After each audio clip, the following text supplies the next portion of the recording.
Girl, she in the bedroom sucking the pastor's dick. New Jerusalem Baptist Church's pastor Douglas White II is married to a woman named Dana. Unbeknownst to the pregnant Dana, a church member named Marcy is also pregnant with Doug's child. After service, Dana's water breaks and they hurry to the hospital. Marcy's bestie, Cindy, shades Marcy hard. See, and that's exactly why this could never be me.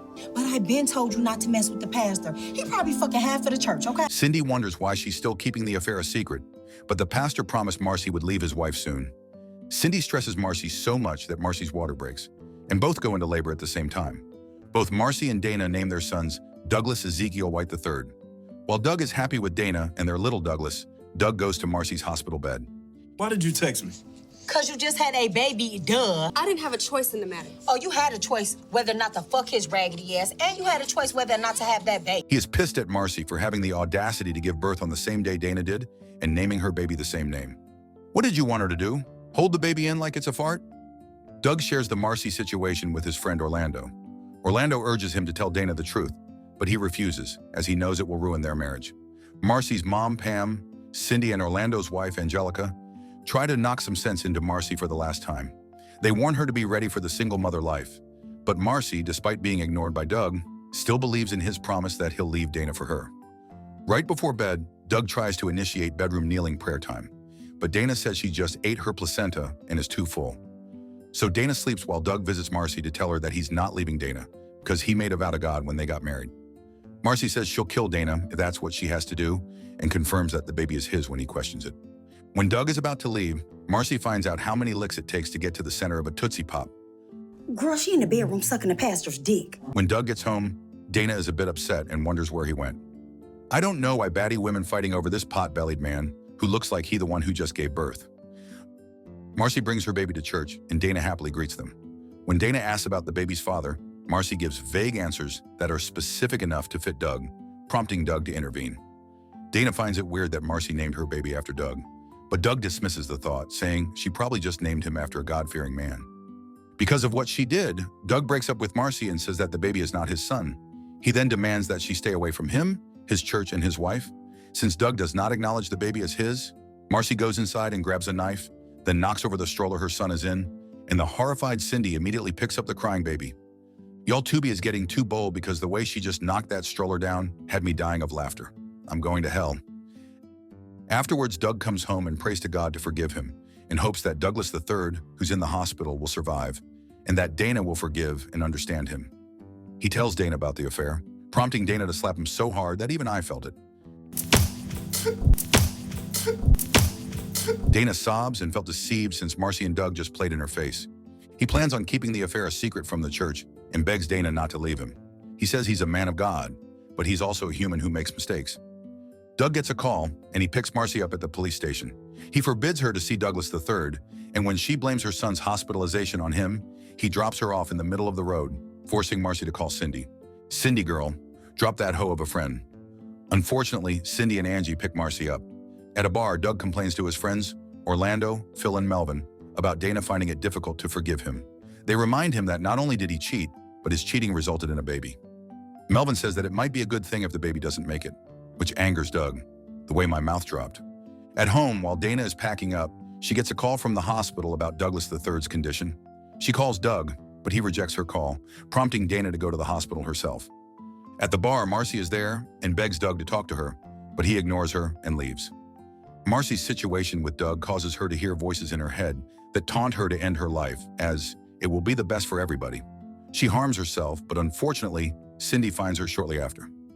Tanya, the social worker assigned to Marcy's case, informs Doug, Dana, and Pam that according to the DNA test, Douglas III is really Doug's son. Meanwhile, Marcy is in the Jackson Psychiatric Hospital. When she gets better, the court will decide if she can get her son. Until then, Doug and Dana will have temporary custody of Douglas III, and Pam will have visitation rights. At Jackson Psychiatric Hospital, Marcy begs her therapist to make the voices in her head to stop. She's put in solitary confinement, and she just gets crazier. She then gets happy when Cindy and Angelica inform her that her son is alive. After over a year, Marcy leaves the hospital. Orlando and Angelica inform her that the church voted Doug out because of the affair, which led to them assuming the pastor and first lady roles respectively. They refuse to give her any information about her son, which pisses her off. Later, Marcy sees Dana at a store, and instead of asking about her son, she asks about Doug, as she still longs for his muffin top. With a smile on her face, Dana insults her, saying she prayed for Marcy's death, then warns Marcy that she will come for her if she comes for her family. Later, Marcy waits for the couple outside their home, and she almost hits Doug with her car. Doug and Dana report the store and car incidents to the police and ask for a restraining order. Meanwhile, Marcy crashes out and slams her head on a counter. The next day, Melvin sees Dana and Melvin's dog start barking. Melvin shares with Phil that he likes Dana, but Phil discourages him from acting on it. Meanwhile, Marcy is in mid-carrot play when her mom walks in on her. Marcy expresses her anger about them not visiting her at the hospital. Pam explains that the hospital stopped their visitation as they thought it would be better for her healing.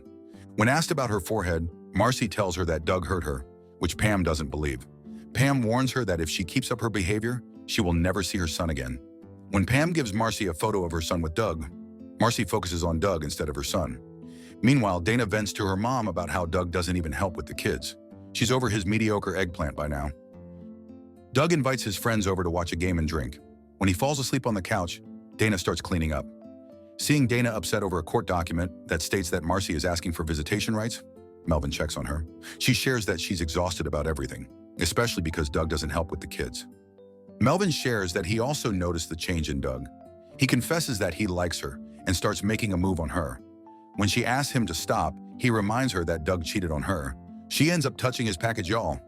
While he's in the middle of tossing Dana's salad, Doug wakes up. They immediately stop and talk to Doug like nothing happened. When Doug goes to hug Melvin, Doug almost smelled the kitty stench on his shirt. When Doug goes to check on the boys, Melvin tells her to meet him at the restaurant the next day if she wants him, and leaves. At night, Dana sneaks out, heads to the restaurant to meet Melvin, unaware that Cindy is there. Dana asks that they forget what happened because it's wrong, but Melvin refuses. He touches her thigh, and it's clear that she likes it too, but she immediately collects herself when she sees Cindy there being nosy for the chismes. The next day, we learn that Doug has become an alcoholic, depressed over losing his job. Then Cindy visits Marcy to tell her about Dana, but Marcy starts talking to herself, changing Cindy's mind about spilling the tea. When a drunk Doug rants about Orlando taking his church from him, Dana tells him it's his fault, and they may even lose custody of their son to Marcy. She also tells him that he's starting to disgust her, angering Doug. Weeks pass, and Doug falls further deeper into alcoholism, and Dana finds comfort in Melvin's nice pillows. The criminal complaint against Marcy on stalking and attempted assault and battery causes a delay in the progress of her visitation and child endangerment case. Meanwhile, Phil tries to knock some sense into Doug, who gets angry at being lectured. Then Dana confesses about having an affair to Doug, and she leaves the house just when Melvin arrives. Melvin then pretends like he doesn't know what's going on as he listens to Doug talk about it. Doug, with the kids in the back seat, follows Melvin home and sees him with Dana. Drinking with your son in the back seat is diabolical. He sees them kiss and make love. The next morning, Phil informs Melvin that Doug has found out about the affair and he got into a car accident shortly after. Since no one can get a hold of Dana, CPS took the kids. Melvin then informs Dana, who's still in his house, and they head to the hospital. When Dana and Melvin arrive, they see Marcy and Cindy in the hallway, which pisses off Dana. Dana confronts Doug for endangering the kids, and when Doug calls her out for banging Melvin, she says he's the one who wanted to start a whole orphanage with the congregation. Angelica, with Orlando, informs Dana that Tanya is a member of the church and that Tanya trusts her to get the boys back to her and is going to keep the incident off the record, providing that Doug gets help. She reminds them that the church offers AA and counseling. When asked about the boys, Angelica says the boys are downstairs with Pam, but Marcy doesn't know. Then Doug awakens to Marcy caressing his cheeks. He pushes her away, but she still hopes that one day he'll realize that they're soulmates. Cindy is still over here supporting her terrible bestie.